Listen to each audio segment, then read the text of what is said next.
Hey friends, welcome to our bow review. I just want to preface this bow review saying that I only present this as information. I am not trying to sell you anything. I am not being held to any standard to help sell anything. Ryan's mission for me is just to help me get information out to the public for those of you that can't get to a bow shop every day or very often.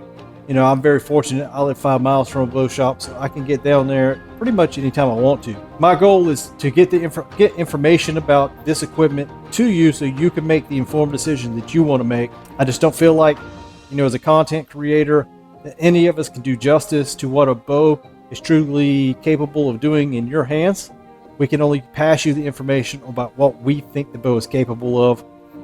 So the best thing for you to do is watch the video, get some information, take some of it with you, and then go to as many shops as you can, shoot as many different brands as you can until you find that bow that is just a pleasure to shoot and you see yourself shooting over and over and over again, and then that's the bow for you.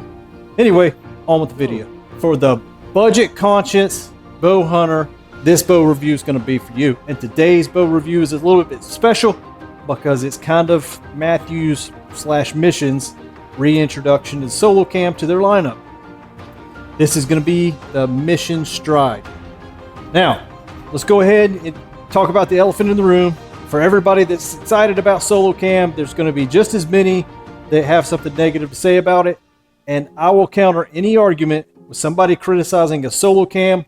Say, go look at Tom Miranda's page. He has killed as many of the big game critters with a Solocam that as anybody's killed with a dual cam. Levi Morgan won as many ASAs or more ASAs with a Solocam than he has with a dual cam. There is absolutely nothing wrong with a Solocam.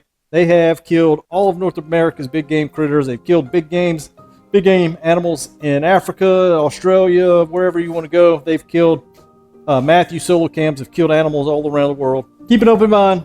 It's for some of you that are just got into archery. This is a new thing other than the Barrett DAP. So this has been done before, and it was done very well. Mathews made their name on Solocams.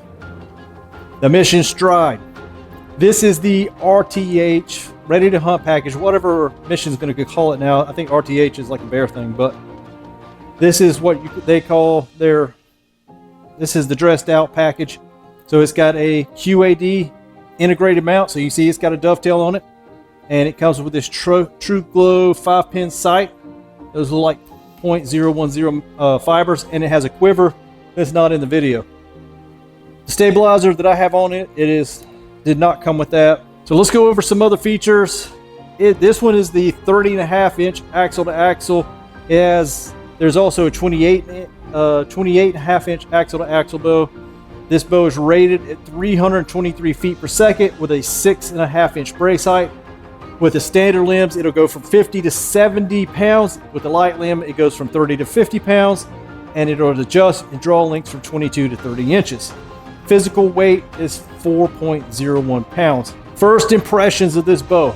For a budget bow, what you'd call a budget bow, that is a machined riser. Very nice details. The hydro dip on it looks excellent. Since the, was it the Tritech, I think? Mathews has this 3D vibration dampener. They put it on this new single cam bow. It does not have a bridge lock mount for a sight. That's kind of disappointing. Still got the polyurethane or plastic limb pockets, and the module is plastic. That's a little bit disappointing, but I'd say as long as Mission's been around, they've been making their limb pockets this way, so I'm pretty sure it's nothing to be concerned about. It has a front stabilizer bushing. Does not have a rear stabilizer bushing. No integrated mount options for a quiver other than what you can put on the sight. So my personal take on just the package as it is, I would probably go with the bare bow of this and upgrade this rest and get the Hamskea Everest, because I think the basic Hamskea Everest that doesn't integrate is a better option. And then I would spend a little bit of money and get a standard mount sight that's a little bit easier to use than these old style sights can be a little bit finicky when you're making adjustments on these pins, or you're making gang adjustments. Sometimes you loosen it up, it'll move on its own, or you'll move it way too far. So I would say necessarily buy the dressed out package if you want a little bit better gear. But with that being said, this stuff will certainly it'll kill foam, kill critters, whatever you want to do with it. So with that being said, nice looking little bow. Let's go shoot it. We're gonna do our draw check, and then we'll shoot a couple down range. So that draw is, you feel the draw force kick in immediately as you start drawing it back. And it's very consistent as it just lightly drops into the back wall, then you just feel the sudden stop.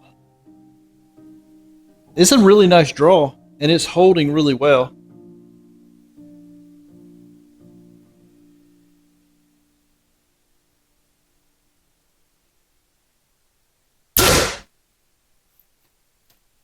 Post shot, little forward jump, just a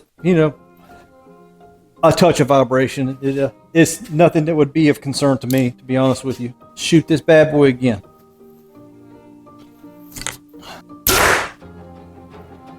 Yeah, it feels really good. It's like I said, just a touch of a jump on the back end, but it is nothing I would be concerned with, because I wouldn't be concerned with it, because if you put a little bit better sight, it's going to weigh a little bit more than this True Glow.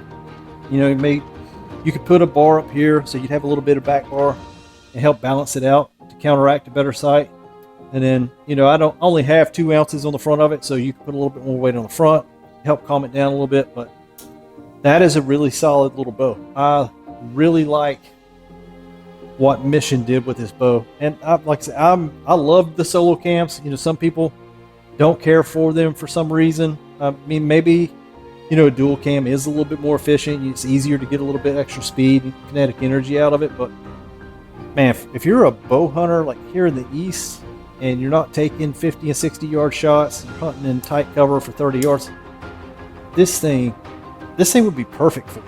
And like, I got this one turned down to 60 because we're doing a comparison with another bow in the next video. All right, so final thoughts on the Mission Stryde. Absolutely solid bow. For the money, you probably won't beat it. I know Bear has a really nice bow called the Adapt. It's also Solocam. But if you're looking to stay in a tight budget, you wanted something that you could do some 3D with, you could go hunting with, this would be a solid option if you were you didn't want to get into a flagship bow, or if you have a flagship bow and you're like, what, I'd like to have a solid backup, but I don't want to spend flagship money to do that. This would be an excellent option for that as well. I like the rotating module on this. It's not like the old Solocams where, you had to go to your dealer and you could get a new cam or get a new module. It is rotating, so you get 22 to 30 inches adjustment on it. You get a wide range of draw weight adjustment. It goes from 50 to 70 pounds, which is really nice if you want to put a quality bow in the hands of a younger archer or a female archer, or just somebody that can't draw as much weight. You can drop this thing all the way down to 50 pounds and let them grow into the draw weight. And if you did want to buy the package deal, I mean, this is a QAD Ultra Rest with that's integrated. I think it's the R1, and the sights are fairly nice as well. I mean, it's a True Glow 5-pin, so it's a good option. One thing of note is, it's kind of a cheap roller guard on here, but you know what? That used to be a standard. Almost all of them used to be that way, where it was just a slide in a carbon rod or a metal rod. The fit and finish on this thing is fantastic. The draw was really nice. The hold was really nice. Post shot maybe doesn't feel as good as the arc on the post shot, but it feels really nice. There's no tuning features on it. I think they did a really good job with this bow compared to some other budget bows. Maybe not as feature friendly because they don't have a pick rail or dovetail on the front, but this is an absolutely solid bow. I mean, don't get me wrong. I think in the hands of a good shooter, they could make a lot of racket at a 3D shoot with this thing as far as challenging some people with some high-end rigs on the podium. I think if you took it, you wanted to be a hunter with it, you'd be absolutely amazed at how well it would do. Thinking that this thing could be sub 700 for a package, sub 600 for the Bear bow. It's a solid deal. I think you couldn't go wrong with the Mission Stryde. Anyway, hope you guys like this review. If you're interested in this bow or any of the other ones we covered this year, please go see Ryan at Eastern. Tell him I sent you. and he'll be more than glad to set you a bow up and let you take it for a test ride. And as always, God bless, stay safe, shoot straight, happy hunting.